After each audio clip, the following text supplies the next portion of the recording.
আসসালামু আলাইকুম। Hello guys, আমরা আজকে মুসলমানি খাইতে গেছিলাম। দেখেন আমরা যেসব লোকজন বসি এমন একজন, এটা তো দানব। দানব সেই খাওয়া খায়। এই যে স্বপন ভাই, দেখেন এই যে আমি বইছি, এই যে আমার মেকার ভাই বইছে, মানে সেই খাওয়া খাইতেছে। মানে গোস্ত আয়না হুঁড়ো পাচ্ছে না। মানে আমাদের এলাকায় গোস্ত যে যত পারে, বোঝা গেছে। স্বপন ভাই তো খাইছে, ভালোই খাইছে। মনিরুল তো মনে করে মনিরুল 1 কেজির মতো গোস্ত খাইছে মনিরুল। আমিও খাইছি মোটামুটি, আর স্বপন ভাই খাইছে ভালোই। এই যে হামিদ ভাই বসাইছে, বোঝা গেছে। তো আব্দুল্লাহ, এই যে বড় ভাই, যে সব বইছে, যে ভাই তো খুব খাওয়া খাইছে, বোঝা গেছে।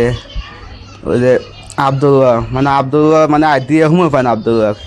আমার লতিফ ভাই যে দই দিতেছে, দই যে যত পারে, বুঝছেন। আমাদের এলাকায় খাওয়ার কোনো নাই, যে যত পারে, বুঝছেন। আমাদের সারাদপুর এলাকায় গোস্ত দই যে যত পারে, বোঝা গেছে। এটা আমি একটু দই খাই, আমি একটু, বোঝা গেছে। মানে ভাইও বসাইছে। আমার স্বপন ভাই তো দই 5-6 বার হয়েছে, স্বপন ভাই, বোঝা গেছে। মনুরও দই খাইছে ভালোই, এই যে ভাইও দই খাইছে, সেই খাওয়া খাইছে ভাই, সেই খাওয়া খাইছে। লাস্টে আমরা এই যে পান টান মানে টাকা দিয়েছিলাম, মানে দাওয়াত খাইলাম, টাকা তো দিতেই হবে, বোঝা গেছে। লাস্টে টাকা দিয়ে চলে আসলাম। ধন্যবাদ।